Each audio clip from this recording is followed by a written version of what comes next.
Welcome viewers. आज का विषय कैरेक्टरिस्टिक्स ऑफ लर्नर है।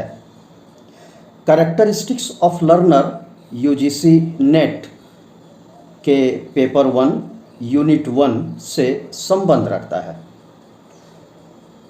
लर्नर की कई सारी विशेषताएं हो सकती है, जिनमें से कुछ विशेषताओं की चर्चा अपेक्षित है।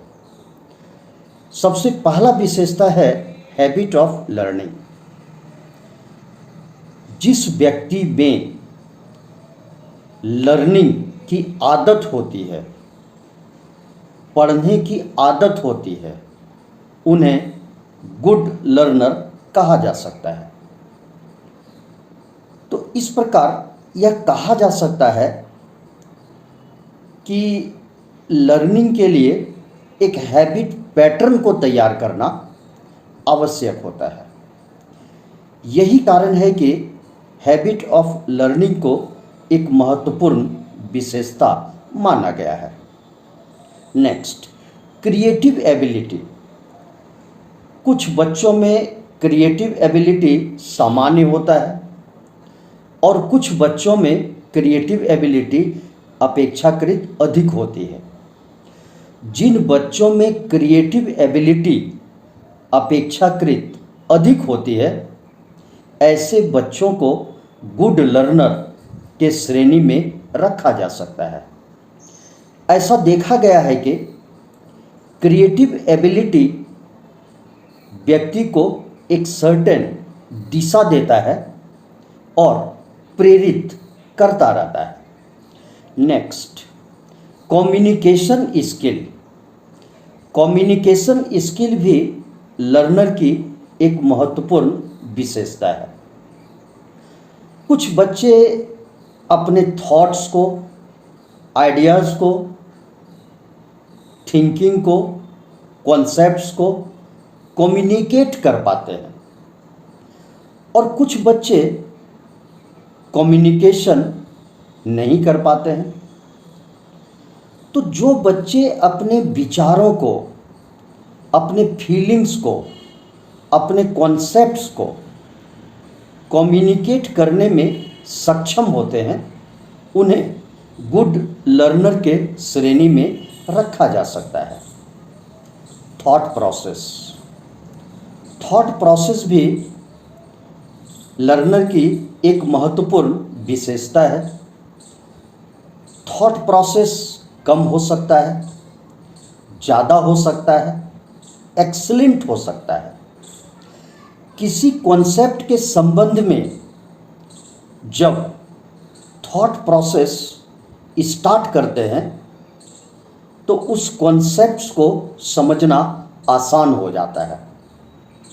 ऐसा देखा गया है कि जिन बच्चों में थॉट प्रोसेस अपेक्षाकृत अधिक होता है, उन्हें गुड लर्नर के श्रेणी में रखा जा सकता है।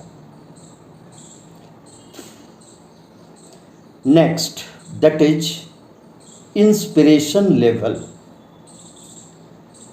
कुछ बच्चे सेल्फ मोटिवेटेड होते हैं, इंस्पायर होते हैं, या इंस्पिरेशन लेवल उनमें अपेक्षाकृत अधिक पाया जाता है। जिन बच्चों में इंस्पिरेशन लेवल अधिक होता है, उन्हें गुड लर्नर की श्रेणी में रखा जा सकता है। Next, that is reflective idea. Reflective idea भी लर्नर का एक महत्वपूर्ण विशेषता है। अपने विचार को, अपने कॉन्सेप्ट को, अपने आइडियाज़ को किसी दूसरे फैक्टर्स के लिए, किसी दूसरे कॉन्सेप्ट्स के लिए अगर हम रिफ्लेक्ट करते हैं और वह इफ़ेक्टिव हो जाता है, तो वैसे परिस्थिति में हम उन्हें गुड लर्नर की श्रेणी में रख सकते हैं। ऐसा देखा गया है कि रिफ्लेक्टिव आइडिया ही बच्चों को एक दूसरे से अलग करता है। अपने विचारों को ऐड करना, अपने विचारों को इंक्लूड करना रिफ्लेक्टिव आइडिया है। इस प्रकार रिफ्लेक्टिव आइडिया लर्नर का एक महत्वपूर्ण विशेषता है। Sense of understanding, sense of understanding भी लर्नर का एक महत्वपूर्ण विशेषता है। ऐसा देखा गया है कि कुछ बच्चों में अंडरस्टैंडिंग अधिक होता है, कुछ बच्चों में अंडरस्टैंडिंग कम होता है और कुछ बच्चों में अंडरस्टैंडिंग बिल्कुल कम होता है। तो अध्ययनों के आधार पर यह स्पष्ट है कि जिन बच्चों में किसी भी कॉन्सेप्ट को, आइडिया को, थॉट को समझने की अंडरस्टैंडिंग अधिक होती है, ऐसे बच्चों को गुड लर्नर कहा जा सकता है। Next, smart work. बच्चे अपने गोल को अचीव करने के लिए हार्ड वर्क भी करते हैं और स्मार्ट वर्क भी करते हैं। लेकिन जो बच्चे अपने गोल को, एम्बिशन को अचीव करने में स्मार्ट वर्क करते हैं, उन्हें गुड लर्नर की श्रेणी में रखा जाता है। Next, to ask the question. Good learner उसे कहा जाता है जो प्रश्न पूछते हैं। किसी भी विषय को समझने के लिए, क्लैरिटी के लिए प्रश्न पूछना आवश्यक होता है। यही कारण है कि गुड लर्नर में प्रश्न पूछने की आदत होती है। इस प्रकार यह कहा जा सकता है कि प्रश्न पूछने की आदत लर्नर की एक महत्वपूर्ण विशेषता है। Achievement motive. जिस लर्नर में अचीवमेंट मोटिव अपेक्षाकृत अधिक होता है, उन्हें गुड लर्नर की श्रेणी में रखा जाता है। कुछ बच्चे हाई अचीवर होते हैं, कुछ बच्चे लो अचीवर होते हैं।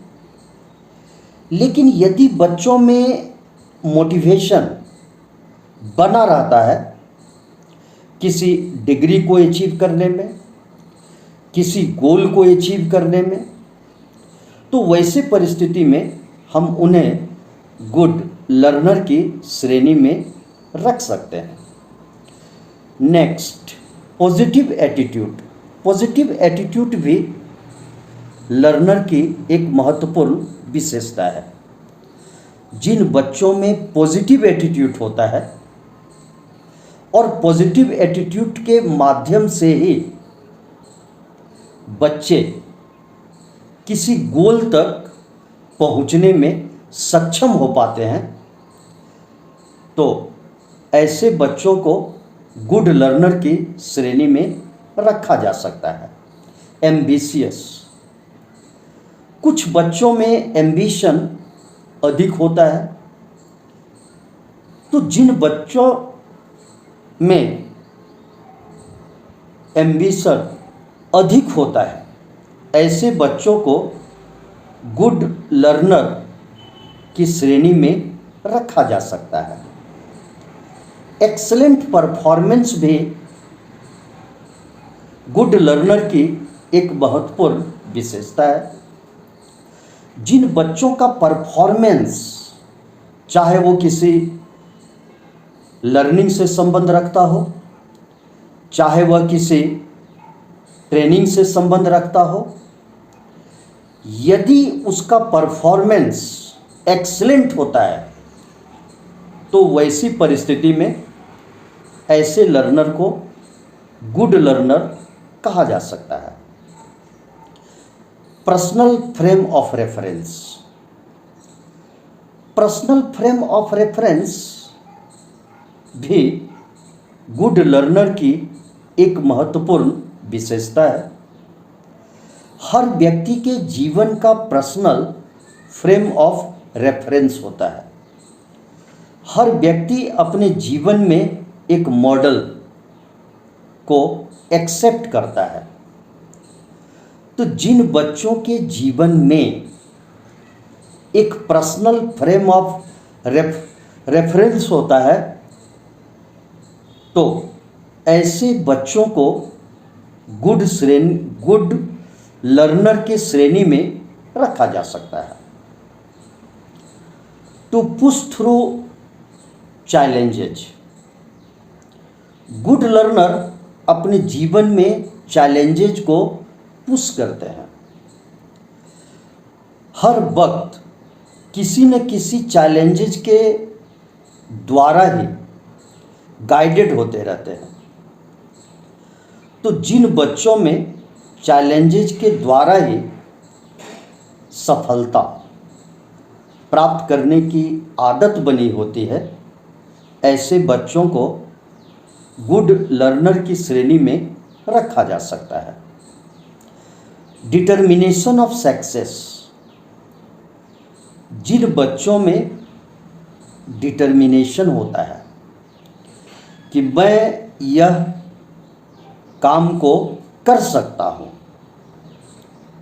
तो वैसे परिस्थिति में उन बच्चों को गुड लर्नर की श्रेणी में रखा जा सकता है। Next, self discipline. Self discipline यानी स्वतः अनुशासित होना। कुछ बच्चे अनुशासन को एक्सेप्ट करते हैं और जो बच्चे सेल्फ डिसिप्लिन होता है यानी अंदर से डिसिप्लिन को एक्सेप्ट करता है, वैसे परिस्थिति में उन्हें गुड लर्नर की श्रेणी में रखा जा सकता है। Next, that is curiosity. कुछ बच्चे अधिक क्यूरियस होते हैं, कुछ बच्चे कम क्यूरियस होते हैं। तो जिन बच्चों में क्यूरिसिटी या जिज्ञासा, किसी विषय को जानने की इच्छा अपेक्षाकृत अधिक होती है, तो उन बच्चों को गुड लर्नर की श्रेणी में रखा जा सकता है। Next, patience. कुछ बच्चों में पेशेंस की कमी होती है और कुछ बच्चों में पेशेंस अपेक्षाकृत अधिक होता है। तो जिन बच्चों में पेशेंस अधिक होता है उन्हें गुड लर्नर की श्रेणी में रखा जा सकता है। Next, willing to take risk, fail and learn from his mistake. जो बच्चे अपने जीवन में रिस्क लेते हैं, चुनौतियों का सामना करते हैं और यदि वो किसी कारण से फेल भी हो जाता है तो वह बच्चे यदि अपने मिस्टेक्स को तलाश करते हैं, अपने गलतियों को तलाश करते हैं और उन गलतियों से सीखते हैं, तो वैसी परिस्थिति में ऐसे बच्चों को गुड लर्नर कहा जा सकता है। Sharp memory. कुछ बच्चे शार्प माइंडेड होते हैं, परिणामतः उनकी मेमोरी भी शार्प होती है। एक दो बार पढ़ने के बाद ही वह किसी विषय को याद रखने में सक्षम होता है और कुछ बच्चे बार बार पढ़ने के बावजूद उस विषय को भूल जाता है। ऐसा देखा गया है कि जिन बच्चों की मेमोरी शार्प होती है, तीक्ष्ण होता है, स्पष्ट होता है, क्लियर होता है, तो ऐसे बच्चों को गुड लर्नर की श्रेणी में रखा जा सकता है। Next and last, that is tendency to collect the information from different resources। कुछ बच्चे ऐसे होते हैं जो डिफरेंट रिसोर्सेस के द्वारा, कई स्रोत के द्वारा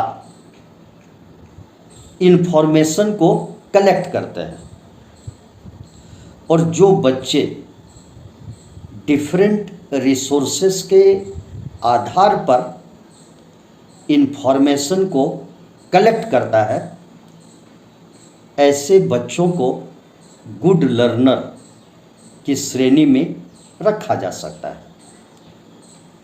इस प्रकार कई सारी विशेषताओं की चर्चा की गई, और यदि आप इस वीडियो से प्रसन्न हैं या आपको सेटिस्फैक्शन फील होता है, तो वैसे परिस्थिति में आप वीडियो को सब्सक्राइब करें, शेयर करें और लाइक करें। Thank you.